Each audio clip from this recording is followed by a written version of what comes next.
Mesdames et messieurs, bonsoir et bienvenue à cette émission d'Info 9.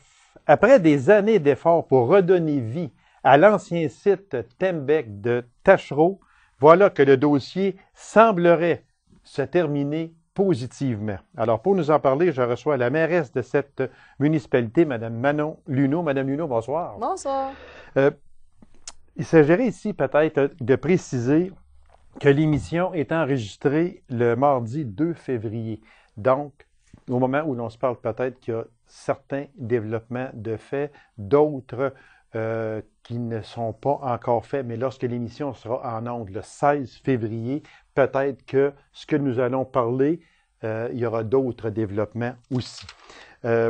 Madame Luneau, au moment où l'on se parle, on est le 2 février en après-midi.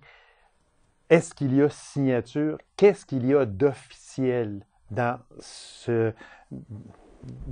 ces démarches, dans ce dossier-là de Tembec, qui, je sais, vous travaillez très fort, votre organisation, votre municipalité et vous-même, vous travaillez très fort dans ce dossier-là. Je vous reçois, on en parle régulièrement. Vous voulez donner vie à ce site-là. Ça semblerait, lorsque je dis ici dans mon intro, que le dossier semble se terminer positivement. On en est rendu où et est-ce qu'il y a signature? Oui. La municipalité, on voit ça d'un œil très positif. Okay. La signature s'en vient bientôt. On parle dans les alentours du 20 février. Donc, aujourd'hui, l'émission passe le 16 février. Ce serait prochainement. Oui, tout prochainement. Puis, on peut dire que c'est quand même très, très positif. La signature, il ne devrait pas avoir de revirement. Tout va bien avec le promoteur, qui est M. Pedro Cardozo. Oui, qui est ce promoteur? C'est un promoteur de Val-d'Or. Puis, on le connaît sous le nom de M. Pedro Cardozo. Puis, il est installé depuis 15 ans, je crois exactement. Là. C'est un citoyen de Val-d'Or présentement. Est-ce que je pourrais vous demander, il fait quoi, ce monsieur-là? Puis, il vient faire quoi? Et comment s'est-il manifesté? Et il veut en faire quoi de cette usine-là? OK. Je sais que l'histoire de cette personne, parce qu'ils sont 3 promoteurs dans le dossier, il est avec 2 autres collègues.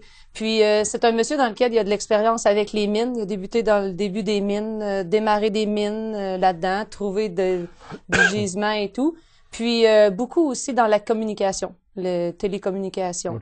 Puis, ce qui a fait, qui s'est accroché à Taschereau et tout, c'est vraiment l'intérêt. C'est un monsieur qui croit au développement économique, qui voit beaucoup à aider les gens, tout ça. Puis, de quelle façon exactement qu'il a pu en prendre connaissance, ou je sais pas si c'est peut-être les médias ou dans lequel il a accroché. Mais c'est lui qui a communiqué avec la municipalité de Taschereau. Vraiment. Puis nous, après ça, on l'a mis par la suite en contact avec le syndic. Puis on sait dans ce dossier, on a travaillé beaucoup avec la collaboration de la SADC, Mme Thérèse Grenier, puis M. Marco Gagnon, dans lequel eux aussi nous aidaient beaucoup à chercher des promoteurs. Alors c'est peut-être aussi dans un communiqué fait par la SADC dans lequel M. Cardozo a trouvé les informations. Depuis combien de temps, approximativement, entre la première rencontre avec ce monsieur et aujourd'hui, si vous voulez, est-ce qu'il y a eu des négociations difficiles? Combien de rencontres se sont faites approximativement pour en venir à cette étape qui serait censée terminer agréablement ce dossier-là? On connaît que depuis la faillite de CFNO, déjà, il y avait un projet de cogénération sur le site qui était, on voyait peut-être une vue quand même positive, dans lequel, en raison de la faillite, ce projet-là a comme tombé. Il y a venu des nouveaux promoteurs dans le dossier, dans lequel on a travaillé aussi beaucoup. Fait que c'est quand même sur 2 ans et demi, c'est échelonné des promoteurs pour en arriver.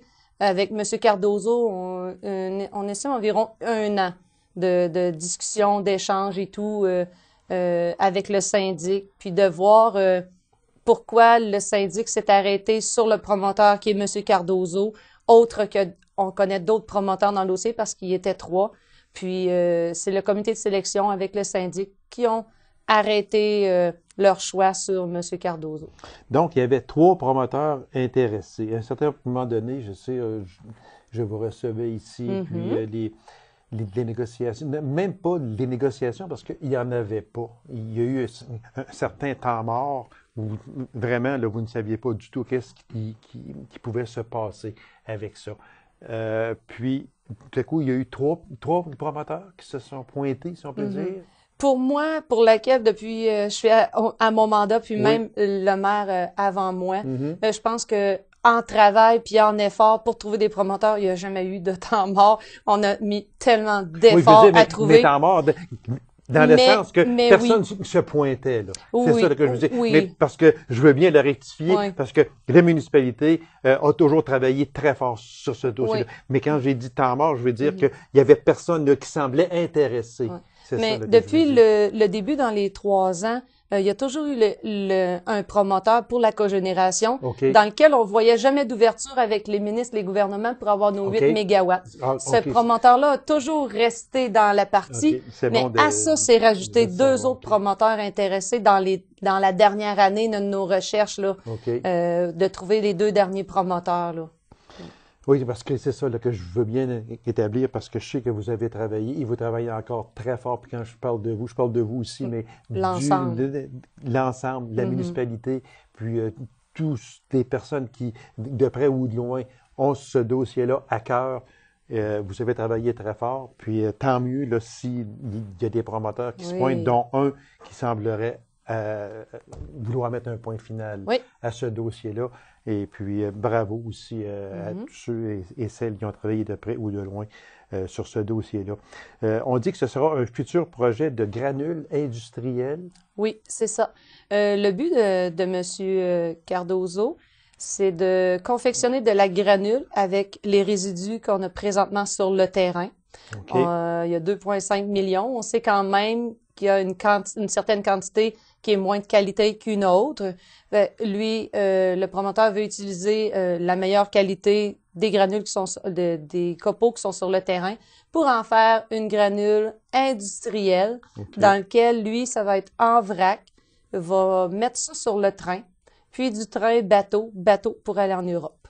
Puis c'est envoyé Europe, puis c'est eux qui vont transiger avec M. Cardozo. Puis, ça veut dire qu'il y aurait assez de copeaux pour pouvoir mener à bien son projet. Vraiment, vraiment. Présentement, on parle d'une durée de vie d'entre 10 et 12 ans avec ce qu'il y a présentement sur le territoire. Puis, M. Cardozo a vraiment tenu à mentionner que son aide était également pour aller rechercher toutes les ressources de nos conventions forestières dans lesquelles il reste tous les résidus de bois, tout ça. Parce qu'on sait que pour la granule, pour croire au projet de la granule, ce qui vient détruire le marché puis le coût de la granule, c'est vraiment la distance à laquelle on va se procurer la matière première qui est le bois, dans lequel M. Cardozo va pouvoir en prendre possession dans les 100 km tout près avec nos conventions. Fait que c'est dans laquelle M. Cardozo mise beaucoup. C'est de réduire les coûts de transport pour pouvoir augmenter le produit, la qualité du produit. Parce que des résidus forestiers, il y en a beaucoup. Il y en a beaucoup, mais à longue distance ou très loin, c'est ce qui vient briser, détruire le coût de la granule, le coût du produit dans lequel on veut transformer la matière. Il serait trop dispendieux à ce moment-là. C'est ça. Puis on parle aussi d'éviter le démantèlement et la vente de copeaux. Nous étions très heureux. On a travaillé très fort avec monsieur le syndic de convaincre d'aller vers un promoteur pour éviter le démantèlement de la bâtisse. C'était impensable de penser qu'une bâtisse de cette valeur-là pourrait être détruite, pourrait être vendue pour le faire. C'est vraiment un gros point de gagner. Puis aussi d'éviter à ce que les copeaux puissent être transportés à d'autres endroits pour eux pouvoir en bénéficier, puis que nous, après un certain temps, il vous reste rien. Après un certain temps, c'est ça. Oui, sur une durée de vie de transport et tout, nous, ça nous donne dans laquelle on aurait pu aller chercher du travail pour les entrepreneurs du secteur et tout. Mais après 4 ans, 5 ans, plus de bâtisse, Fini. plus de copeaux, moi, demain matin, c'est encore plus difficile d'amener Oui, c'est un sûr. entrepreneur Oui, parce que là, sur le... l'investissement n'est pas le même. Vraiment. Parce qu'au moment où l'on se parle, les installations, les ex-installations de Tembec qui sont en place à Tachereau vont demeurer. C'est parce ça. que le promoteur en a besoin. C'est ça, parce que c'est quand même une belle matière, là. On a quand même, oui, on parle l'environnement là-dedans, mais il y a quand même une très belle et bâtisse qui est quand même très, très conforme à la technologie et tout, mais très solide aussi. Oui. Puis la qualité des copeaux, on sait qu'il y en a une certaine partie qui des écorces qui est détruite, qui est la première couche du premier pied, du 12 pouces, comme on parle en mesure, est quand même plus dégradée ou Oui, exactement. mais quand même, il y a une qualité. Il y a 30 pieds à certains endroits de profondeur. Il y a 30 pieds? 30 pieds oui, ça peut aller jusqu'à 30 pieds d'épais. Jamais j'aurais pensé. Oui, puis il y en a une partie aussi qu'on appelle qui est capée. Okay. Qui protégeait à ce moment-là l'environnement et tout, mais protégeait quand même la qualité du produit. Donc, on peut dire que c'est un développement économique pour la municipalité aussi, beaucoup. Vraiment. Nous, notre effort, on a démontré à M. Cardozo notre implication, notre support. On va essayer d'être derrière lui à ce que le projet puisse en venir à sa fin. M. Cardozo parle d'environ 18 mois à pouvoir vraiment en venir à sortir la première granule pour en faire... Puis on parle de combien d'emplois à ce moment-là, madame? Présentement, lorsqu'il va y avoir le démarrage et tout, on parle entre 10 à 12 emplois. Puis l'objectif de M. Cardozo est d'en venir avec une granule encore plus perfectionnée, de plus haute qualité. Mais son marché est vraiment industriel. On transfère en Europe. Il y a vraiment une grosse demande dans laquelle il veut aller chercher une entente sur 4-5 ans. Alors, c'est plus facile d'aller chercher du financement. C'est plus facile avec le plan d'affaires par la suite de dire j'ai tel entrepreneur de tel endroit qui est conscient à acheter pendant 5 ans, 6 ans, 10 ans une telle qualité de granule. Alors, le marché va être bien. C'est donc dire que 2016, vous verrez sûrement, et je vous le souhaite, l'aboutissement de ce dossier qui vous avez travaillé tellement fort pour donner vie à l'ancien site de Tembec. Je sais que ce sera mission accomplie pour la municipalité, pour vous, puis qu'un promoteur se soit pointé pour en faire vraiment, pour donner une nouvelle vie à ce site. Moi, je vous en félicite, puis bravo à la municipalité de Tachereau, puis à tous ceux, comme je le disais tantôt, à tous ceux et celles qui ont travaillé de près ou de loin pour vraiment faire de ce site un site vivant. Parce que là, il n'était plus vivant depuis plusieurs années. On sait quand même que la devanture, on a quand même M. Gabriel Aubé, qui en a pris aussi une partie. Le mouvement, le roulement se fait, le mouvement se fait. Alors, avec ces deux promoteurs-là, ça va bouger. On est quand même, la municipalité, on est quand même, oui, on est vivant, on démontre, on est toujours... à l'avant-garde. Oui, à l'avant-garde. Oui, puis, je pense que les lacs, tout ça, on est très bien situés. On a des infrastructures très belles. Puis il y a des développements qui s'en viennent aussi. Vous nous en avez parlé. Puis d'ailleurs, on va vous réinviter aussi d'ici au printemps pour... Justement, lorsque la signature sera faite officiellement, vous me l'avez offert et je vais accepter votre invitation aussi de recevoir ce monsieur Cardozo pour le faire connaître à la population. Et le remercier aussi de s'impliquer chez nous en Abitibi. Alors, ça va me faire bien plaisir de le recevoir.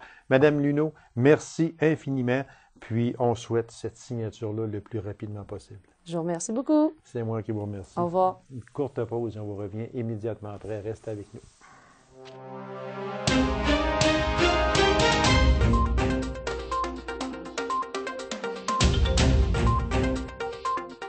Le concours en entrepreneuriat devient Défi Ose entreprendre, mais la formule, elle, ne change pas. Alors, pour nous en parler, je reçois Mme Claudia Mercier. Madame Mercier, bonsoir. Bonsoir, M. Lacasse. Merci, Madame Mercier, d'avoir accepté cette invitation. C'est très gentil à vous. Déjà 18e édition. Oui. Que le temps passe vite.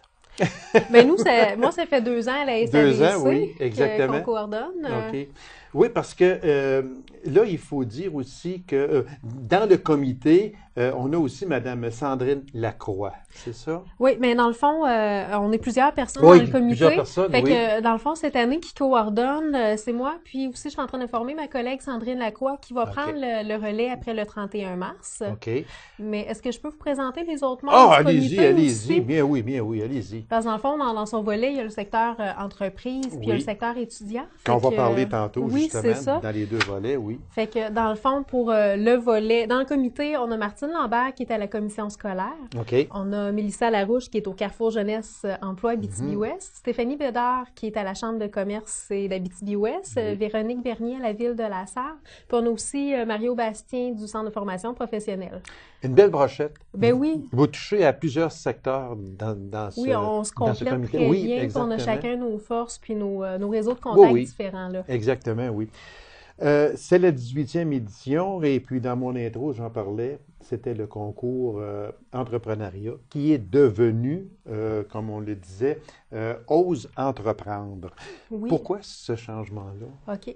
Mais dans le fond, ça, c'est vraiment les responsables du concours à Québec qui ont décidé ils voulaient renouveler un petit peu l'image de marque du concours. OK. Puis en même temps, ils se sont dit que c'est une compétition entrepreneuriale, puis ils se sont dit concours, c'est peut-être pas le bon terme.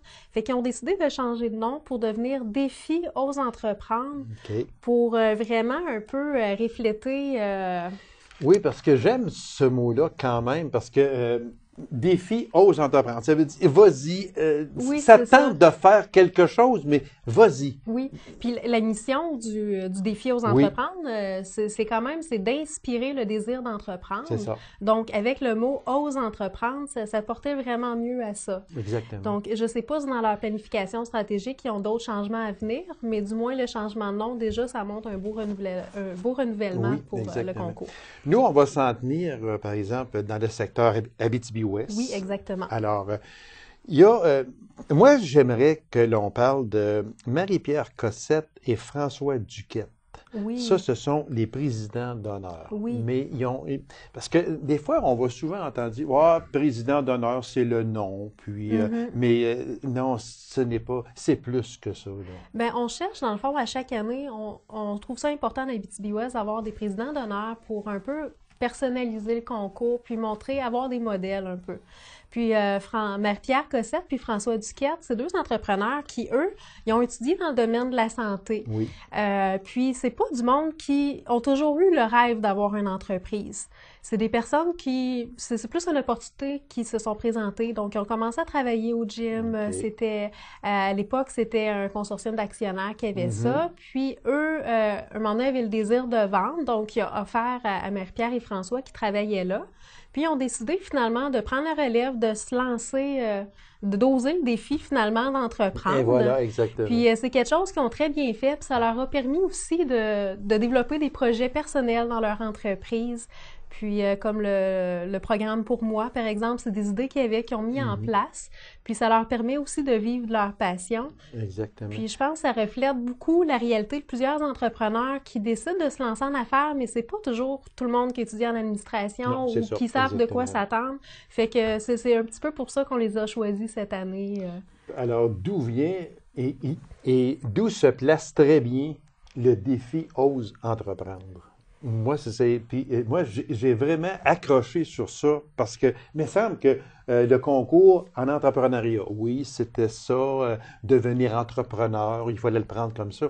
Oui. Mais il y a des personnes qui, dans ce défi-là, dans ce concours-là, osaient entreprendre quelque chose. Tandis, puis, il me semble que moi, je trouve ça vraiment bien d'avoir changé ça. Non pas que je n'aimais pas l'autre, mais il me semble que lui, ça donne encore mieux. Et on en a l'exemple frappant ici avec Marie-Pierre et François.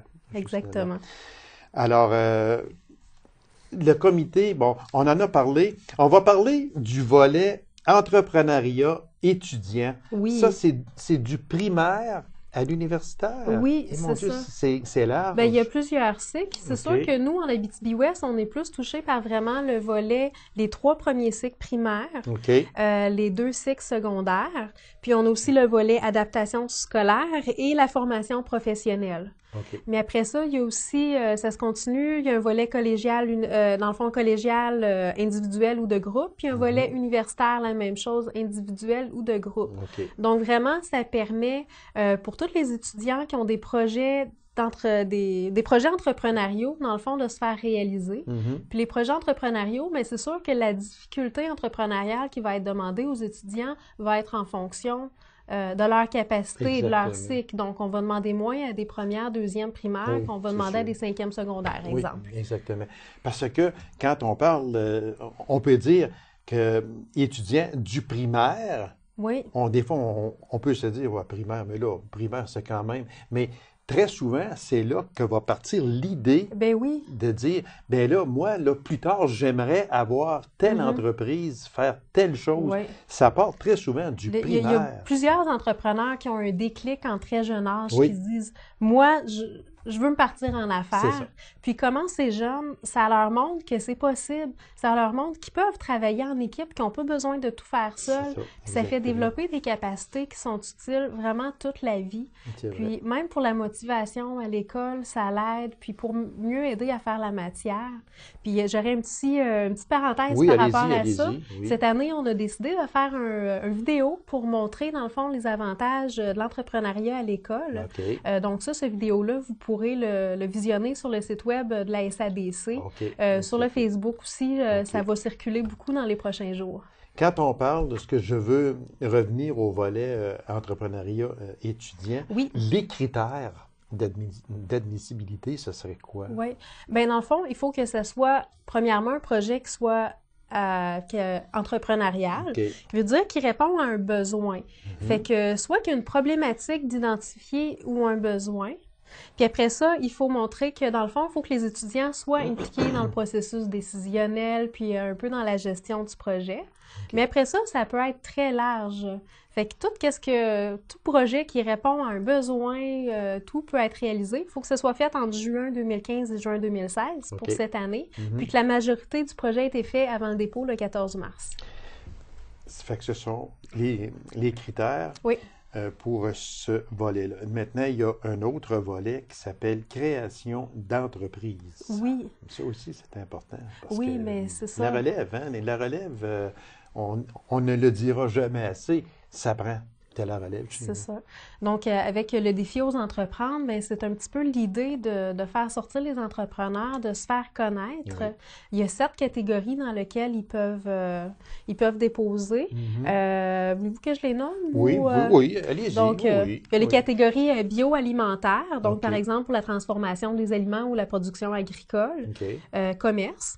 Économie sociale, donc pour les OSBL ou les coopératives, exploitation, transformation, production. Il y a innovation technologique et technique, services aux entreprises et services aux individus. Voilà. Donc, il y a 7 catégories, mais dans le fond, tout le monde qui a un projet vont cadrer dans une de ces catégories-là. Oui, sûrement, exactement. Puis, oui, allez-y. Dans le fond, c'est ça. Ce qu'on invite, c'est vraiment les entrepreneurs qui viennent de démarrer après le 1er avril ou qui ont un projet qui sont sur le point de se lancer en affaires d'ici le 31 décembre. Mais on veut les connaître, vos projets, pour vous inciter finalement à déposer. Un soutien, leur donner un soutien. Aussi. Exactement. C'est ça aussi parce que c'est quand même pas facile, c'est sûr, parce que on veut partir une entreprise, puis c'est beau vouloir partir une entreprise, mais ça prend des conseils, ça prend des personnes qui vont pouvoir même nous dire, ben moi, j'irai pas selon ce que je connais. Je n'irai pas avec cette entreprise-là. As-tu pensé déjà peut-être à telle autre chose? Tu sais, peut-être bien situé. Bien, c'est sûr qu'il y a plusieurs organismes sur place. La SADC, ça en est un. Oui, exactement. Il y a c'est sûr, le branche du CLD à la MRC maintenant. Il y a le Carrefour. Toutes ça, c'est des aides qui sont sur place que les entrepreneurs peuvent aller. Oui. Puis les conseillers d'entreprise vont poser des questions pour vraiment vérifier si l'entrepreneur est sur le bon chemin. On va aider à faire les plans d'affaires. Puis après ça, mais le concours, c'est un petit bonus de plus qui peut aider pour la visibilité, qui peut aussi donner une date fixe. Des fois, le 14 mars, quelqu'un employeur se dit, bon, j'ai un plan d'affaires, mais des fois, on remet à plus tard, dire, regarde, il y a une date là. Fait que des fois, ça peut donner un petit point. Puis après ça, visibilité, puis un petit coup de pouce aussi avec les bourses qui sont disponibles. Là. Les critères pour ce volet-là, est-ce que ce sont à peu près les mêmes? Oui. Fait que dans le fond, il faut que ça soit... Ben, c'est différent que étudiant. Fait que c'est un projet entrepreneurial. Il faut que ce soit des adultes qui déposent, donc un ou un groupe d'adultes. Puis il faut que ce soit une nouvelle entreprise. Donc, c'est vraiment une création d'entreprise. Pas de vente avant le 1er avril 2015. Ou sinon, dans le fond, un démarrage prévu d'ici le 31 mars. Donc, c'est vraiment là ceux qui ont un projet d'affaires, puis c'est tout chaud. Là. Exactement. OK. On y va maintenant avec le prix Réussite Inc. Oui. Quel est ce prix? Donc ça, c'est une nouveauté depuis l'an dernier. Nouveau, oui, exactement, Donc ça, dans le fond, c'est pour offrir une reconnaissance. Tu sais, quand on disait que le défi veut inspirer le désir d'entreprendre, mais ils se sont dit, bon, mais c'est beau faire valoir les nouvelles entreprises, mais celles qui réussissent, ça peut donner, c'est un modèle inspirant pour les nouveaux entrepreneurs. Donc ça, dans le fond, c'est pour tous les anciens candidats, ceux qui ont déjà déposé pour le concours. Il n'y avait pas besoin d'avoir gagné ni rien, mais dès qu'ils ont déposé dans le concours, que ça fait au moins 5 ans. Donc là, on parle s'ils ont participé à l'édition qui se terminait en 2010. Donc tout ça et les éditions antérieures, ils sont admissibles automatiquement pour le prix Réussite Inc. Puis ça, c'est une belle reconnaissance qui s'en va. Il n'y a pas de prix au local, mais on achemine les candidatures au régional, puis c'est 10 000 qui peuvent, recevoir. Même... Oui, c'est une belle bourse, c'est très intéressant. Puis on a une entreprise, Abitibi-Ouest, qui a gagné l'année passée au régional. Oui? Oui. Qui était? Les Murs Cameron. Ah oui, c'est vrai. OK. Alors, c'est un beau prix. Mais qu'il est au niveau régional. Régional, mais c'est quand même nous qui vérifions au local si les entreprises sont admissibles. OK. On en a parlé un peu. J'aimerais que l'on revienne sur la date limite des inscriptions. Oui, donc la date limite, c'est le lundi 14 mars à 16 h. OK. C'est ce qui est...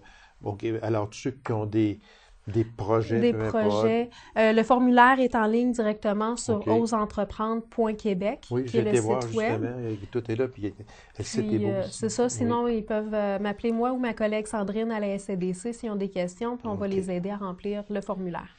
Puis, un peu plus tard, dans tout ça, il va y avoir une espèce de 5 à 7 pour la remise des prix. Oui, c'est ça. Donc, c'est un 5 à 7 qu'on fait, qu'on invite les entreprises qui ont participé, dans le fond, tous les candidats qui ont participé pour le concours cette année. Normalement, on invite d'autres entreprises qui ont participé dans les années d'avant aussi pour faire ça sous forme d'échange, puis pour échanger des conseils, faire du réseautage. Voilà, puis, donc ça va se faire dans la deuxième semaine d'avril. D'avril, sous forme de 5 à 7. Exactement. Madame Mercier, merci infiniment. Puis on invite les gens. Bon, bien, vous avez jusqu'au 14 de mars, date limite d'inscription. Merci beaucoup, madame. Merci, monsieur Lacasse.